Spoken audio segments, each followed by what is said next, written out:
Hello everyone, this is Timothy Mark, World Paranormal Research Society with Alexandria. Good morning everybody, hope everybody's warmer than we are. Yeah, well, let me tell you something. We missed Friday's podcast, and I'll tell you why we missed Friday's podcast. Thursday night, I was getting out of bed. And the reason why I was getting out of bed is because as I was laying in bed, I felt my esophagus was frozen. My tongue was also frozen. I recognized that to be an early sign of demonic possession. So instead of trying to wake my wife up, I actually just tried to get out of bed. So I know that when something's trying to control your body, they cannot deny you life-saving things like fluids and food. So I tried to get me a drink. So as I was easing myself out of bed, I was actually pushed out of my bed. So I stumbled into the kitchen area, and when I got into the kitchen area, I'm trying to fix me a drink. The cup was knocked out of my hand, and as I grabbed the cup, there was about 2 ounces of fluid in the cup that I went ahead and drunk. Well, as I'm making my way back to the bedroom area, I go through the bathroom, and something grabbed my arm, spun me around, grabbed me by the back of the head, and slammed my head into the sink. So as I stood back up, it did the same thing. It slammed my head back into the sink again. So the next time I stood up quickly, I was able to turn around, and at that time it pushed me onto the floor, at which time Alexandria came over and grabbed me. So yeah, That was a really scary moment. That just proves to all of you that this isn't something to play with. This is reality. This can become life-threatening. It's not something to toy with. This is the real deal, folks. Yeah, and that next day, I actually ended up sleeping the entire day, and was not able to do the podcast, of course. But and I was even a little conflicted about whether to do an investigation in here or not, or go ahead and do a cleansing. So we didn't do one that next day. So the next day, which would be Sunday, we was it Sunday or Saturday? It was Saturday. It was Saturday. So Friday night we didn't do any investigation. So Saturday we cut on the Spirit Box 11. When we cut on the Spirit Box 11, we were definitely picking up voices through there. And what were you hearing in the box? I was hearing, it was almost like saloon kind of music. It was like piano, like you're in an 1800s saloon. Right, and you got to keep in mind with the SB11, we were sweeping about 200 channels a second. And so on both frequencies, forward and reverse, we was doing one frequency forward and one back reverse. But so after that, what I was trying to get her to get to was the fact that we were hearing voices out of there. She had told me that night what she actually heard, and I don't know if you remember what you had heard. I heard it was a male voice saying, "I hate you, I hate you, I hate you." Yeah, and so and at some point, it sounded very demonic actually, and it sounded like they said that they will kill you. And so, or I will kill you, or something, right? What it said is, I want to kill you, I want to kill you. So it was a very low, almost a growly male voice. At one time, did we not pick up, or was that a previous session where we picked up Satan? Isn't that what you said? Yeah, it was a previous session. Another time we had just cut on the Spirit Box, and we caught I said, "Who is this?" The name Satan came through there. Now, after the Spirit Box 11 session, we decided to go ahead and do a definitely unplanned paranormal investigation in our travel trailer. And as we did that, right off the bat, we were just picking up spirits like crazy. So many spirits. And we're currently going through the process of getting the video and audio and all that, going through all that. But that will be online soon. For y'all to take a look at. But that's why we missed the Friday podcast, and there you go. Well, Timothy has been saying that since the incident, he's been feeling drained. He has no energy, very, very tired. It's just like something sucking the life out of him. Yeah, I'm definitely feeling drained and like I don't have any energy at all. And so, I don't know. I guess it's because I've been away from things for so long now. Then just coming back into it.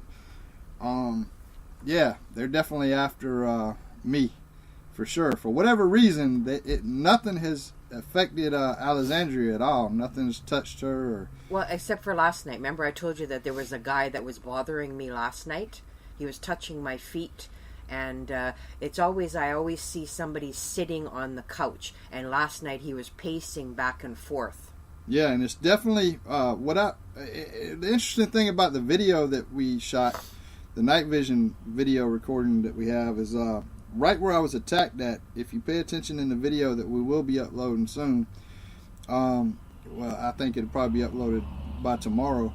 But if you pay attention to that video, there's a lot of ghostly activity. You can actually see orbs manifesting. Hold on, we got a special guest today, and here will be our caller, Mida. Hello, Mida. This is Timothy Mark with Alexandria. How you doing? Hi, I'm doing great. Nice to talk to you guys again. It was awesome to talk to you the first time when we kind of connected, and it was all that ghost that was on your shirt that kind of brought all this to light. It really did. I can't believe I wore that shirt because I told myself that I'm just not going to wear middle school shirts anymore, but there I was. Well, there you go. Yeah. And so, we actually just got done. We're in the middle of the podcast right now. And we just got done saying that the reason why we missed Friday's podcast, because I don't know if Alexandria's told you or not, but I was actually attacked by a demon on Thursday night. Oh, my goodness. Are you okay? Yeah, I'm okay now, but okay. Alexandria can give you a brief rundown on it while you're on the phone. Well, I had told you that he was sick, and he was sick because this happened. He had gotten up in the middle of the night and to get something to drink, and the drink was actually flung out of his hands. He said his throat was affected, his esophagus was affected, and he came in to get something. God. Yeah, like this is really scary. And here I am sleeping. That is, yeah, that's see, scary. and see, I'm glad you're okay. Oh yeah, thank you. And when you let's talk about your paranormal experiences, and when did you first become interested in paranormal activity?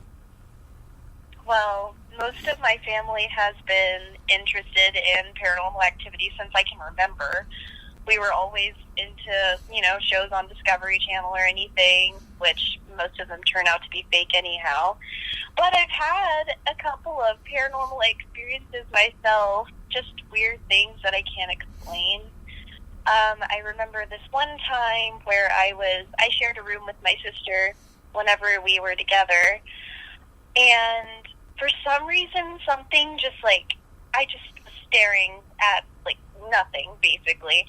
And I was noticing that there was a purse string off of the cabinet that I had that was just hanging. And for some reason, I just, kept on looking at it, and it lifted just for no reason.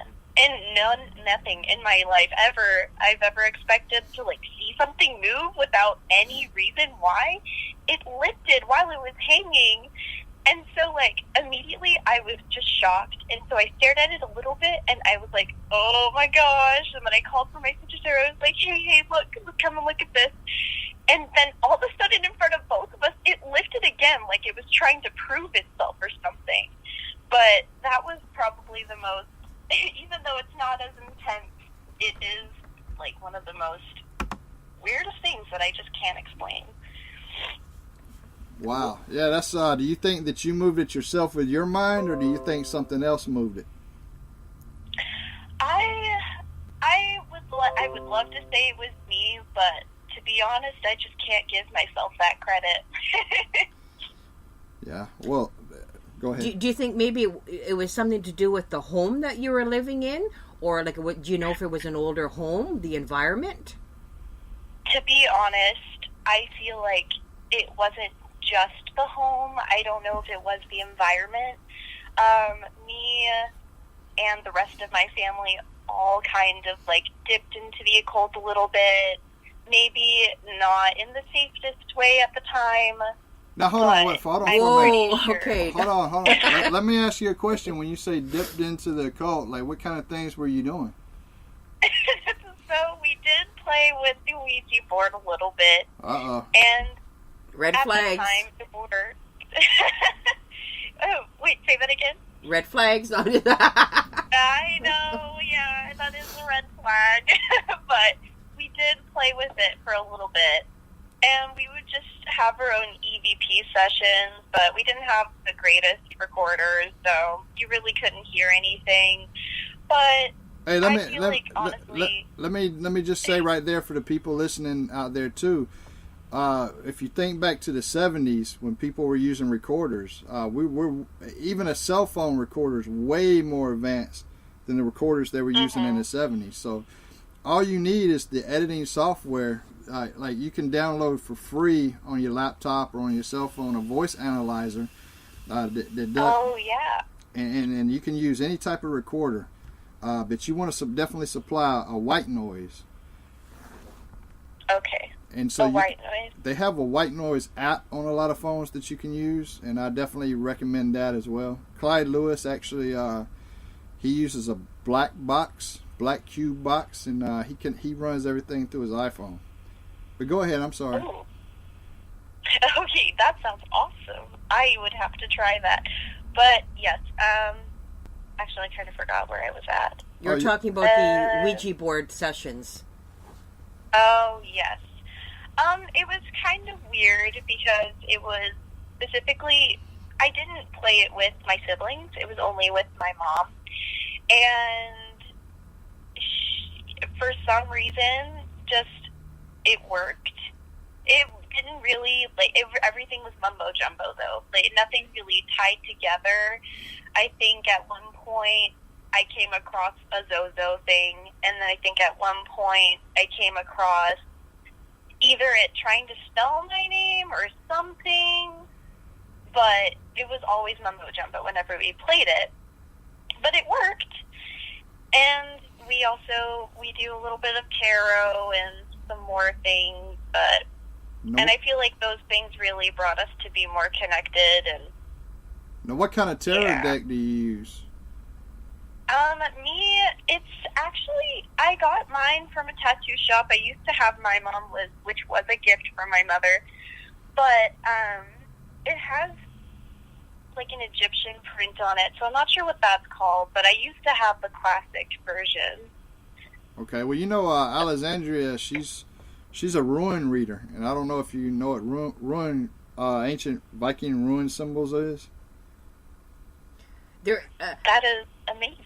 Well, tarot is really another word for tarot cards. At one point, they were called the picture book of God, and it was really bringing together astronomy, different kind of elements, and what have you. It was just a way of portraying the sort of spiritual world in picture form. So, of course, I also have an Egyptian deck. And they actually, at one point, they were saying that it was thought that tarots originated in Egypt and then were brought forth into Europe in medieval times. And, of course, everybody knows gypsy fortune tellers used tarot cards to tell the fortune. So that's how it came into mainstream fashion, for lack of a better word. But what runic symbols are far... they say more ancient than that, over 1,000 years, and it's just symbols. Mine are on deer antlers, but they can be on gemstones, they can be on rocks. You can make your own rune symbols, and it's more personal because you're getting the reader to touch the runes, and you're not telling the fortune, but you're just tapping into that person's subconscious and what's going on with them. Now, when you personally did your tarot card readings, did you find any of that to be accurate for you or no? As of in the past, no. It all kind of seemed just random. But as of recently, in the past year or so, I've come out with readings that have been interesting, not telling me straight out what's going on, but they do connect, and it puts up some, like, warning signs for me in life whenever I come to read those things. Like, as of recently, I did one for a friend, and it just, it told me some not that great stuff, and as I remembered, some not that great stuff happened. So, well, let me ask I feel like I'm getting better at it. Do you do any special ceremony before you do your reading, or no? I don't normally. I usually make sure I'm at a place where I feel connected in a way. I make sure that I ground myself a little bit, but I don't play it unless I feel like I can. Okay.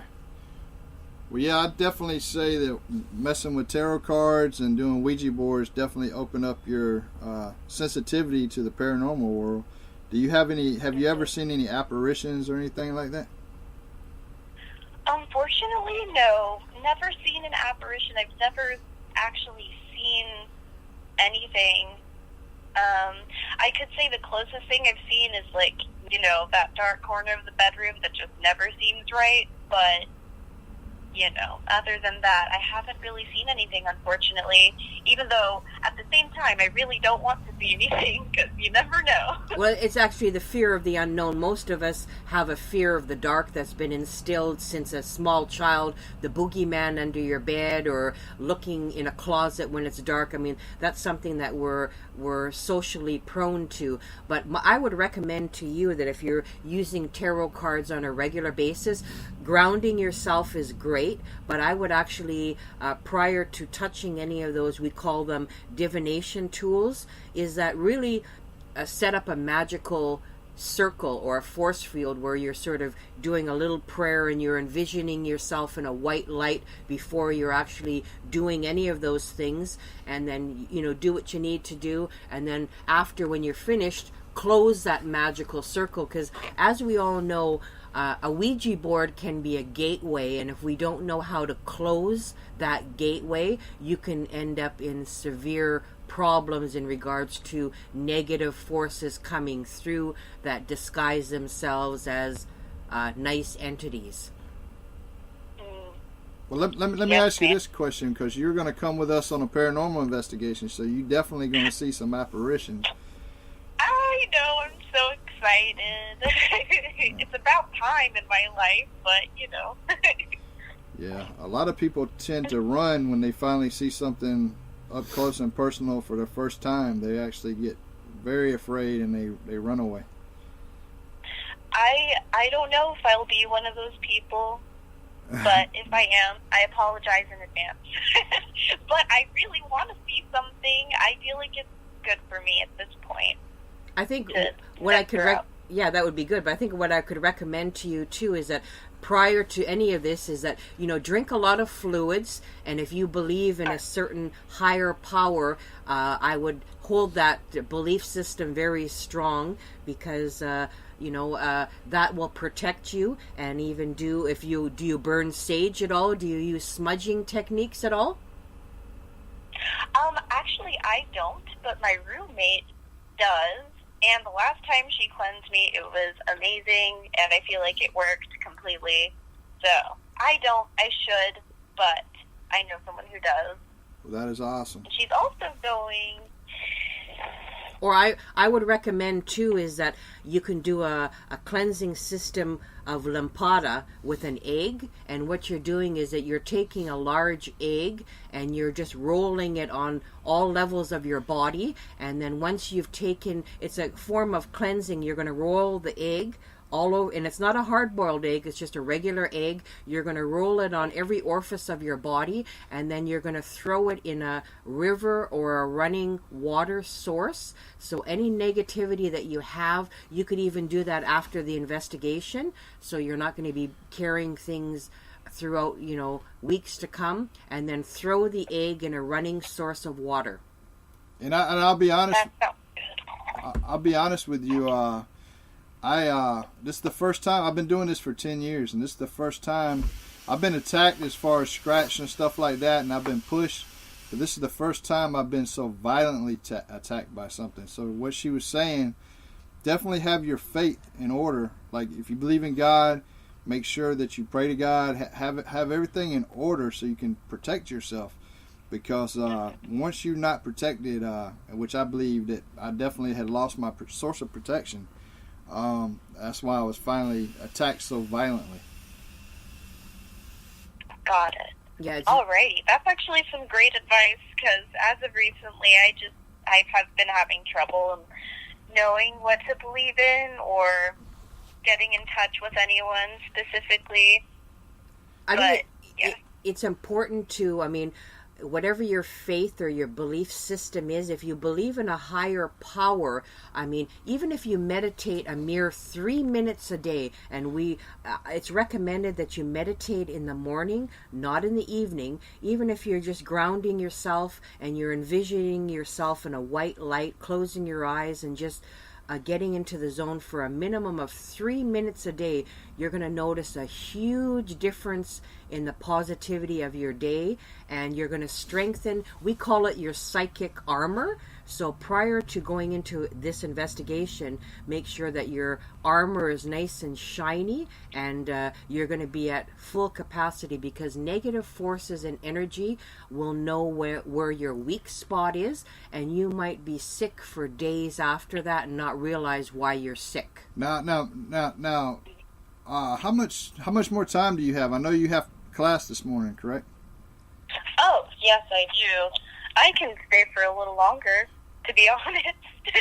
Okay. At this point, I'm just like, I'll let her know when I'm coming in. All right, that's great. That's great. We look forward to having y'all on the investigation. And does that make sense? What Alexandria was telling you about strengthening your armor? Yes, it does make sense. And I actually have been trying to make small goals for myself and improving myself, and that will be part of it. I'm taking notes. People have to realize that you're stronger than you know, and if you go in there with your psychic armor at full capacity, meaning you're hydrated, you've had a good meal, that negative forces will probably leave you alone, because they're going to go to a weaker person that they can manipulate.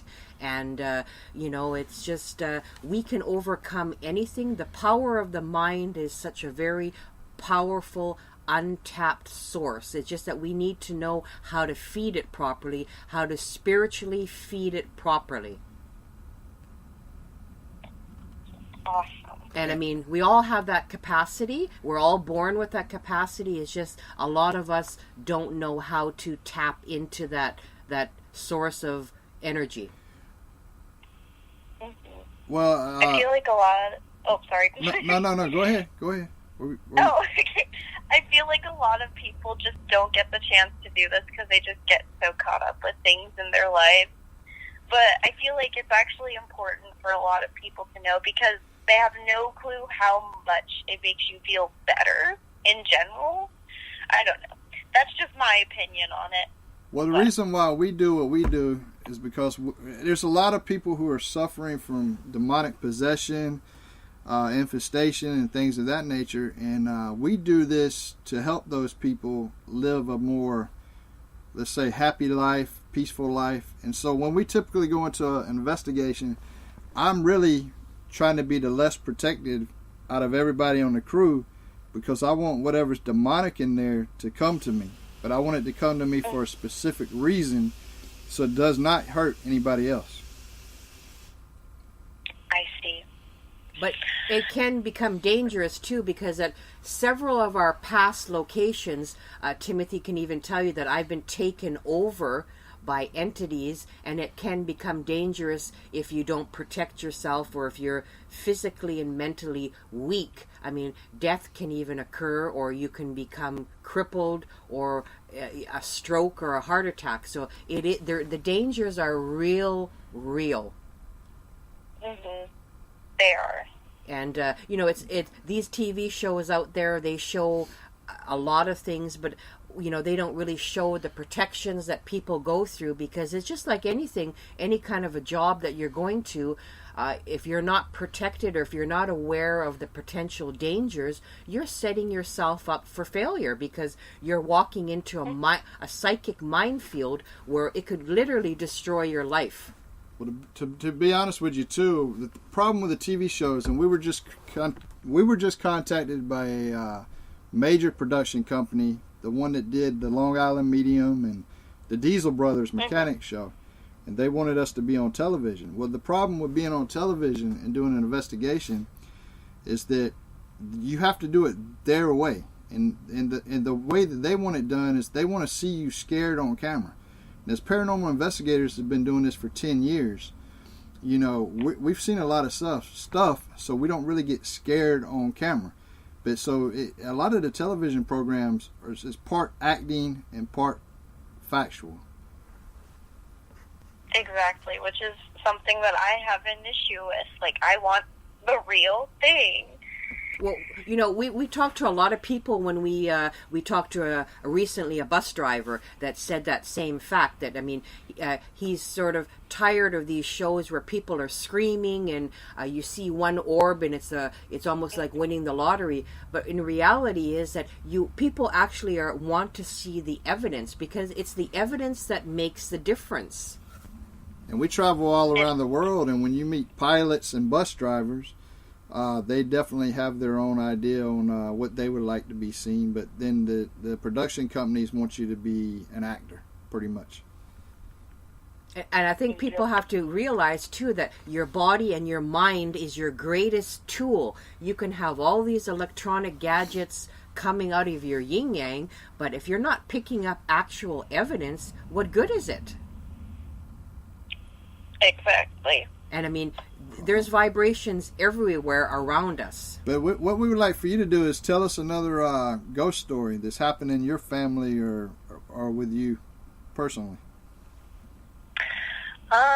Well, I remember this one other time. Me and my siblings, we were all sitting on our bed, just chilling and being weird or whatever. All of the lights were off, and all of a sudden we just decided we were just gonna talk to whatever unknown force there was.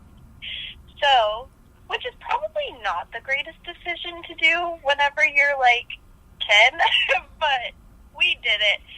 So we ended up speaking and it was just trivial questions a kid would ask, what's your favorite color or something. And I remember this question specifically because I remember getting an answer. And I remember all of my sisters hearing that answer too, and my brother. So we asked, what's your favorite color? And very, very faintly, we all heard the word blue. And so as soon as I heard it, I looked in shock at my sisters and my brother, and I was just like, what did you guys hear? And they said the same thing, blue. But after that, we didn't get any more responses.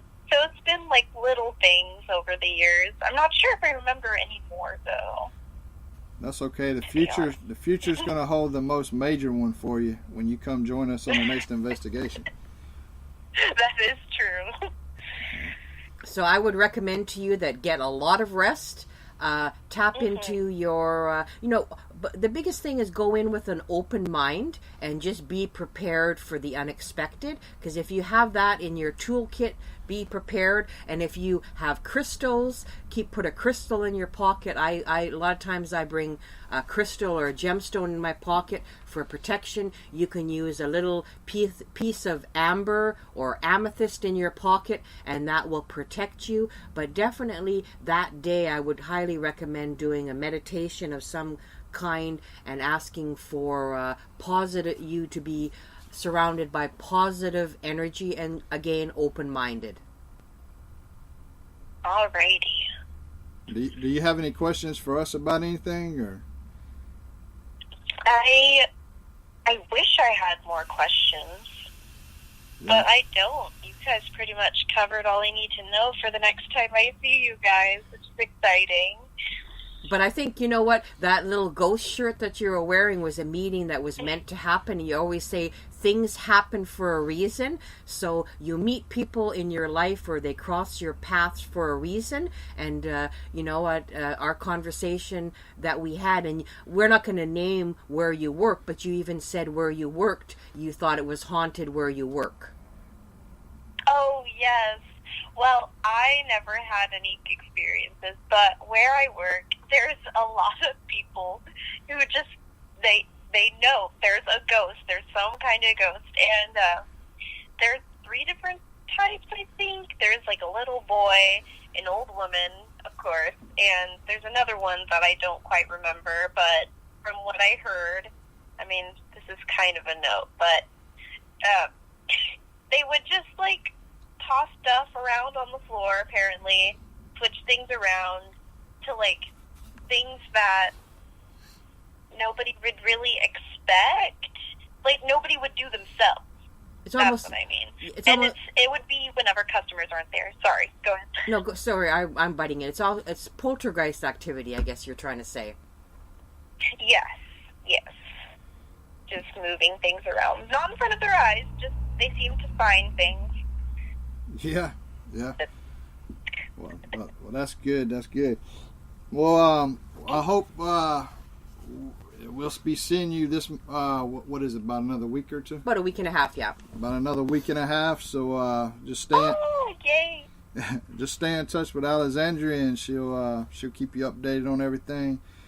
And if we will put up the investigation that we done in here last night, and it was unplanned, and we just cut the camera on, and we found a lot of things, you know, in the RV. So it's definitely not a you never want to find these things in your own home or your travel trailer or anything of that nature, you know.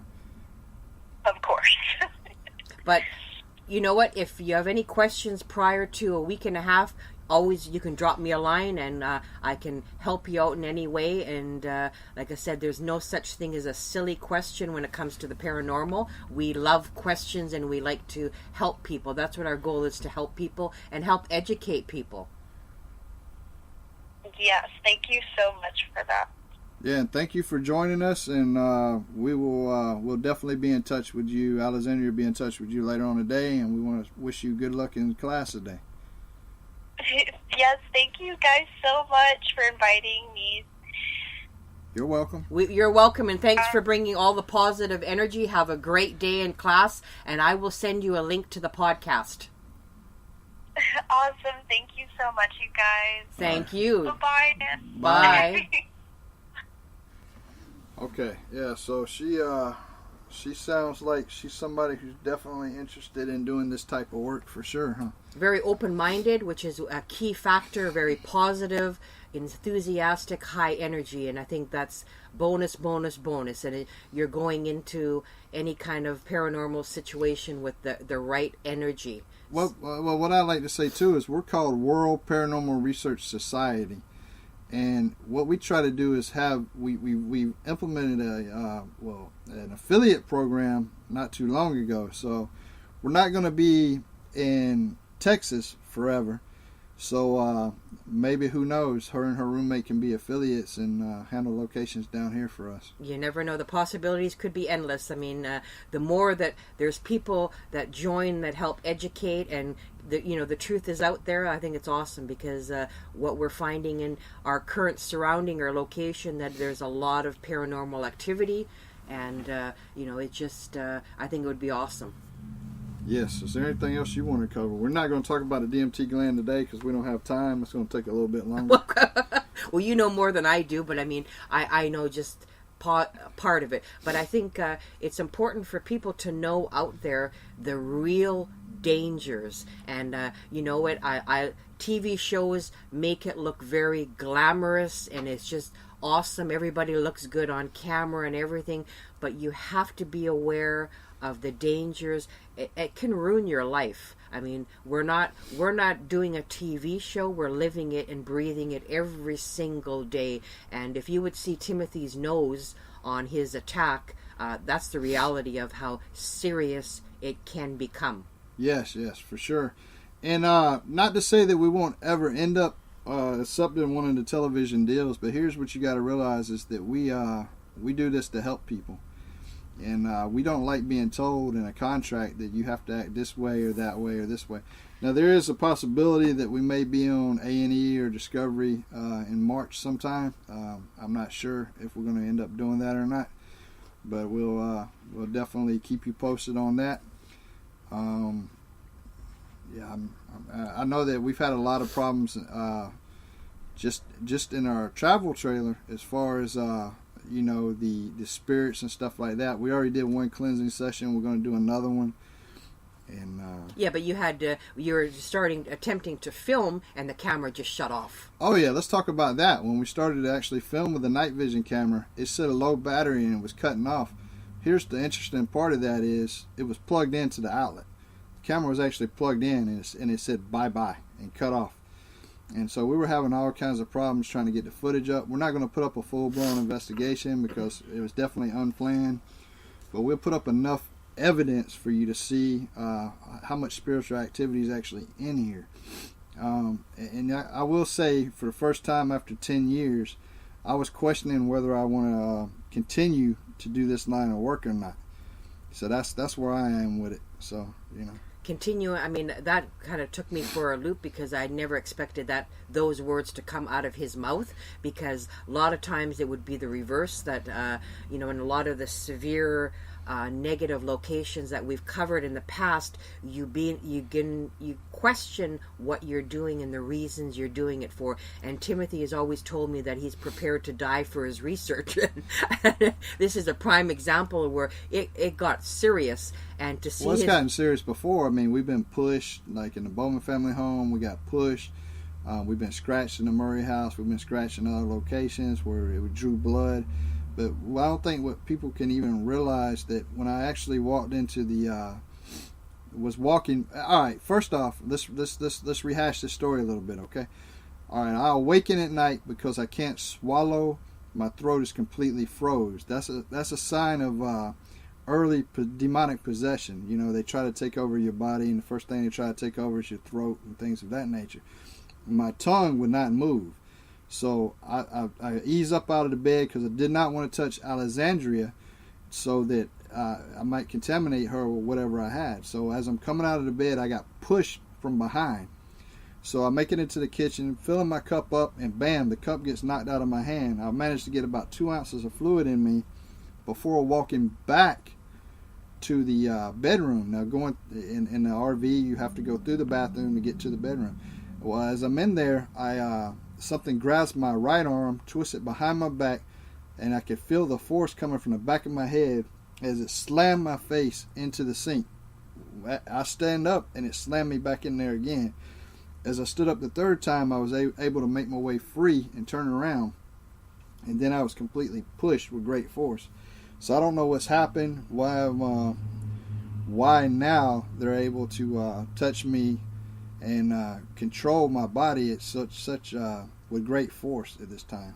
I think, like I said, I know the last little while I have become spiritually stronger, or maybe the right term is that I've been more spiritually awakened, where I do more meditation, I do more invoking different spirits. So I feel that I am protected, and I feel positive. Before, it was me that was always a scaredy cat and not wanting to look at things, but I do realize there are. Well, the scaredy cat. I'm not really the scaredy cat. I've been doing paranormal investigation for 10 years, and we've been into a lot of bad locations in the 10 years that I've been doing this. And I will say that this is the I don't know. I guess I lost faith somewhere down the road, and like Alexandria was saying, strengthen your armor. I guess mine's dull and weak because I'm even questioning whether I can continue with this line of work after 10 years, or even if I don't know. I don't know.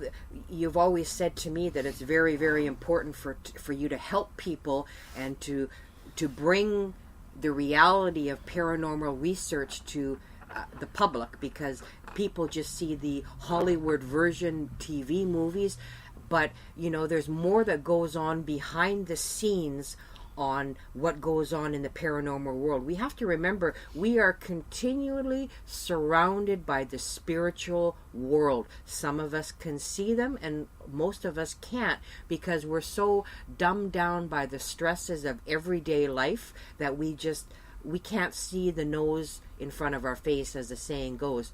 But we are surrounded by spirits on a regular basis. The energies are there, whether it be residual energy or spiritual energy. It's a reality. And I think people have to come to terms with this. Has been going on for thousands of years, and it will continue.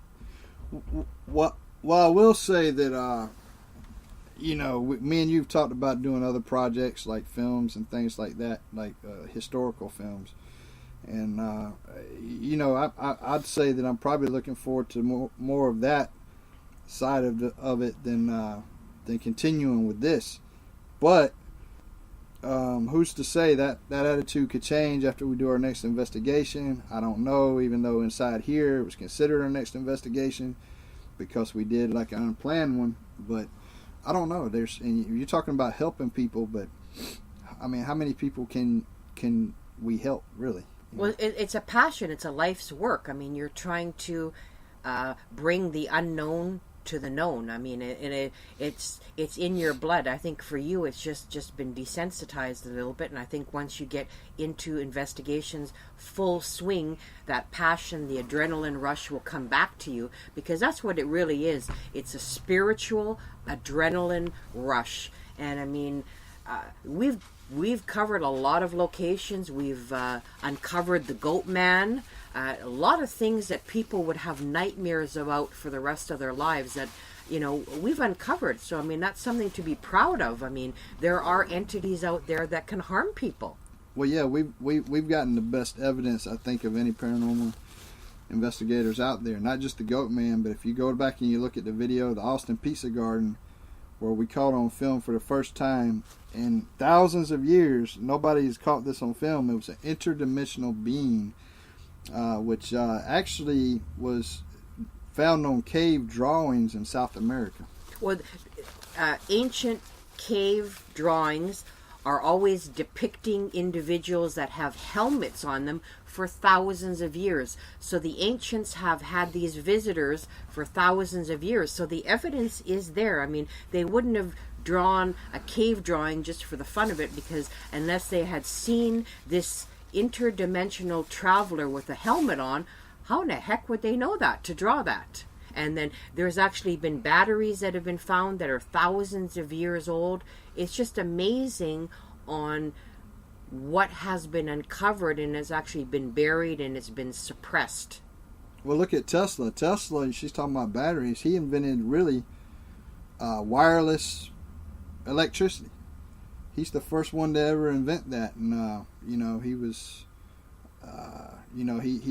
he was actually a paranormal researcher as well that talked to the dead. Although most UFO researchers will say, well, he was communicating with aliens.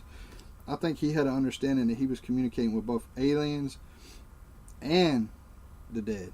I think if you can come to terms with there are different dimensions in our world, and I think if you can accept that, because it is quite logical. I mean, like, again, you have to have an open mind. You can't come in, I mean, what the government force feeds you and tells you that it should be is not what the reality is. There are several different dimensions. The ancient Egyptians knew that in regards to reincarnation and the different dimensions and levels that you had to go through when you passed on from your mortal body. Indians in South America had the same belief system. Native Americans, I think there's 12 tiers that you have to achieve. So they knew that. And it seems like with all of our technology today, we're forgetting the very simple facts of what our world contains.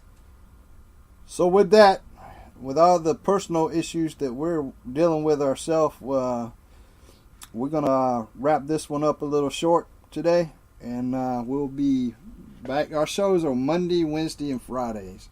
That's when we do our podcast show. So. And we're going to try and bring a lot of different guests your way, and they're one of the things I'm going to try to do too, because I've been involved with the horror community for a long time, so I'm going to try to bring a guest from Friday the 13th franchise and the Halloween franchise. I think that would be good because a lot of people like those movies. I mean, they're just cult classics in the horror world, and I think that would be very interesting to bring that genre to the podcast. And we all know, I know somebody out there who's been on The Walking Dead since it first came on, and I'm pretty sure that he's eager to get on here and self-promote himself. So we'll probably get him on here as well. He played Jim Carrey's body double in the last Dumb and Dumber movie as well, but he's done a lot of horror stuff too, so I'm not going to name no names right now. I remember when he did a interview, he definitely didn't mention my name, although I got him into the acting field, but I guess we're still on friendly terms today, so I'll probably bring him on. Well, there you go. So that's, we're going to try to bring you innovative stuff, and it's going to be up close, personal, and it's going to be touching on a lot of different topics that I think we're hoping that you're going to find interesting. So, all right. See you on the next podcast, and we will be starting to do these, taking live callers, open up the phone lines to people in March. So, till next time, see you. Take care.